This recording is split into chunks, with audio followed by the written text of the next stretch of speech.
بسم اللہ الرحمن الرحیم۔ السلام علیکم ورحمۃ اللہ وبرکاتہ۔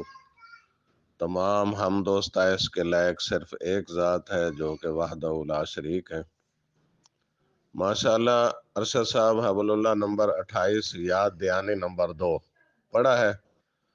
ماشاء اللہ، ایمان کی حرارت جو ہے اس میں اضافہ ہوا ہے، اور جزاک اللہ، یہ بہت بڑی کاوش ہے جو ہمارے سامنے آئی ہے، اور پھر اس رحمتوں اور برکتوں والے مہینے میں تو پورا مطالعہ میں نے کر لیا سر جی۔ تو اس کا یہی خلاصہ ہے کہ انسان کی زندگی کو اس کا مقصد واضح کر دیا جائے، جو اصل مقصد ہے کہ ایک رب کی بندگی ہے، اور اللہ کے سوا جو بھی چیز کو پکارا جا رہا ہے یا مشکل کشا سمجھا جا رہا ہے اس سے اجتناب کیا جائے۔ یہی کوشش ساری اس میں لکھی ہوئی ہے کہ ہمیشہ کی کامیابی اور ناکامی جو ہے وہ کیسے ملنے والی ہے۔ ماشاءاللہ، ہمیشہ کی ناکامی سے بچنے کے لیے آپ نے بہترین طریقے سے تنبیہ کی ہے۔ اصل میں یہ وہی یاد دہانی ہے جو ہمارے رب نے وقتاً فوقتاً اپنے انبیاء کے ذریعے لوگوں کو کرائی ہے، اور آج کے ظلمت کے دور میں بہترین یہ کوشش ہے کہ جس انداز سے کی جائے، قلم سے کی جائے، زبان سے کی جائے، فزیکلی جسم سے کی جائے، اور ہم آپ کی آواز کے ساتھ یہ آواز ملا رہے ہیں، کاش کہ لوگوں کے دل میں یہ دعوت اتر جائے، کیونکہ تمام انبیاء کی دعوت کا محور بھی تو یہی رہا ہے سر جی کہ زمین پہ بسنے والا کوئی انسان کا غلام نہ رہے، اور کوئی سر اللہ وحدہ لا شریک کے سوا کسی کے سامنے نہ جھکے۔ اصل میں یہی وہ دعوت ہے جس کا آپ نے ہر انداز سے کام شروع کیا ہے۔ تو موجودہ دور کے تمام جو شرک کی اقسام ہے اس کی نشاندہی بھی آپ نے کی ہے اس شمارے میں، اور اس کی ہولناکی بھی آپ نے بیان کی ہے۔ تو گویا پرانا سبق ہی ہے سر جی جس کو آپ نے ماشاءاللہ دہرایا ہے اس شمارے میں۔ ظاہر ہے اس کا سارا مقصد تو یہی ہے کہ انسان حقیقت کو جان کر جیے اور حقیقت کو جان کر مرے۔ لوگوں کو بلائی کے ایک جذبے کے تحت فکر آخرت آپ نے کرائی ہے۔ ایمانداروں کو ملنے والی ہمیشہ کی کامیابی اور ناکام لوگوں کی بد انجامی سے اچھے طریقے سے آپ نے خبردار کیا ہے۔ تو ماشاءاللہ مجھے سارے یہ جو مضامین ہیں اس میں وہ میں نے پڑھے ہیں، تو ایک جو مرکزی مضمون ہے اس کی میں تھوڑی سی وضاحت کروں گا کہ آپ نے جنگ بدر اور باقی غزوات کا ذکر کر کے جو واقعہ یاد دلایا ہے کہ مٹھی بھر ایمانداروں کو رب نے کیسے فتح سے ہمکنار کیا۔ یہی وہ نقطہ ہے جو آج ہمارے سامنے ہے کہ ایمان اور تقوی کی وہ مثال تھے۔ ان کے جو ایمان اور تقوی کا معیار تھا وہی ان کی کامیابی کی ضمانت بن گئی کہ ان کے دل میں اللہ کی عظمت اور وقار کتنا تھا۔ اس میں بڑا سبق ہے سر جی ہمارے لیے کہ ایمان پختہ ہو تو پھر رکاوٹیں، مزاحمتیں کوئی معنی نہیں رکھتی، اور ان کی کوئی حیثیت نہیں رکھتی، خواہ جو بھی خطرات ہوں۔ اس کو ایک ایماندار شخص کیا خاطر میں لائے گا جس کا مقصود ہی اللہ کے پاس جانا ہے، اللہ سے ملنا ہے، اللہ کے وعدوں پہ اس کا ایمان ہے۔ جب مقصد ہی صرف یہ ہو کہ اللہ کے راستے میں کوشش کرنی ہے، جان گئی تو ہمیشہ کی کامیابی مل گئی۔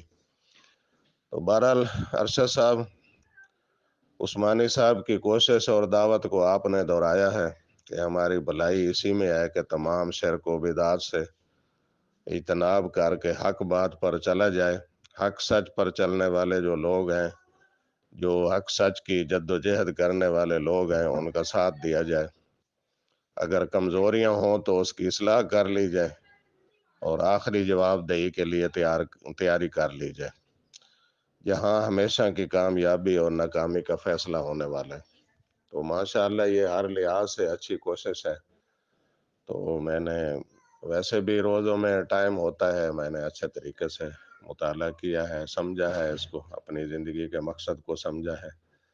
تو باقی جناب محترم ارشد صاحب، بات دل میں بیٹھ گئی تو کامیابی، ورنہ دعوت کو جن وجوہات کی وجہ سے پہلے نقصان ہوئے ہیں ان سے بچنے کی تنبیہ بھی ضروری ہے کہ ہمارے سامنے جو ہم نے دیکھا ہے 1992 سے لے کے آج تک کہ دین کی آڑ میں ذاتی دنیاوی مقاصد آ گئے، جیسے لوگوں نے مسجد کے نام پہ پلاٹ خریدے اور آج ان پر ان کے ذاتی گھر بنے ہوئے نظر آ رہے ہیں۔ تو اس طرح کے اور واقعات اور معاملات ہوتے رہے تو پھر یہ ساری کوششیں کیسے رنگ جہاں بدلیں گی؟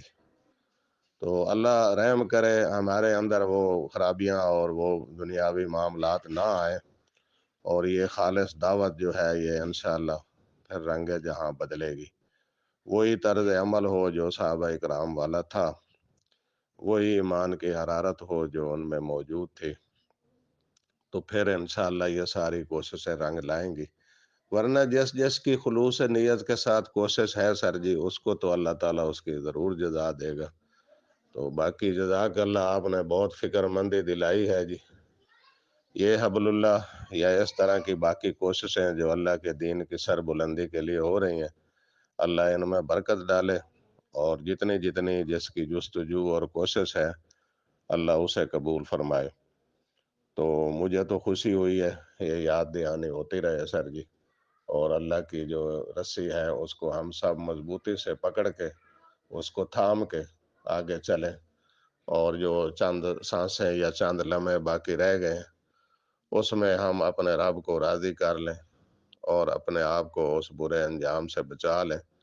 تو یہی سارا مقصد ہے آپ کی دعوت کا۔ تو باقی آپ کا جو شروع کا زمانہ ہے جب آپ نے دعوت قبول کی ہمارے پروفیشنل محکمے میں، تو جو مزاحمتیں اور رکاوٹیں ہوئی ہیں ہمارے ساتھ بھی یہی ہوئی ہیں۔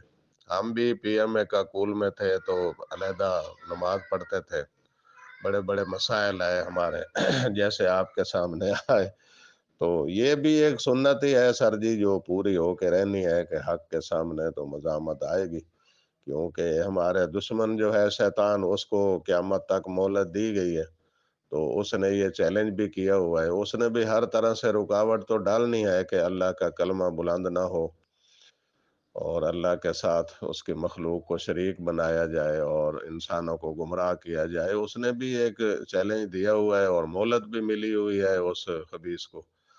تو اسی چیلنج اور اسے جو اس کا دعویٰ ہے یا اعلان ہے اسی کی وجہ سے یہ انسانیت آج ساری یہ گمراہی میں پڑی ہوئی ہے، اور مختلف انداز سے جو ہے وہ شرک اور بدعت میں لت پت ہے یہ انسانیت۔ تو اللہ تعالیٰ رحم کرے جی۔ تو باقی مجھے تو خوشی ہے جی اس طرح کی دعوت جو ہے۔ باقی حج عمرہ والے وہ مسائل بھی میں نے پڑھے ہیں سر جی، جزاک اللہ، اللہ تعالیٰ اس کوشش کو قبول کرے۔ السلام علیکم ورحمۃ اللہ۔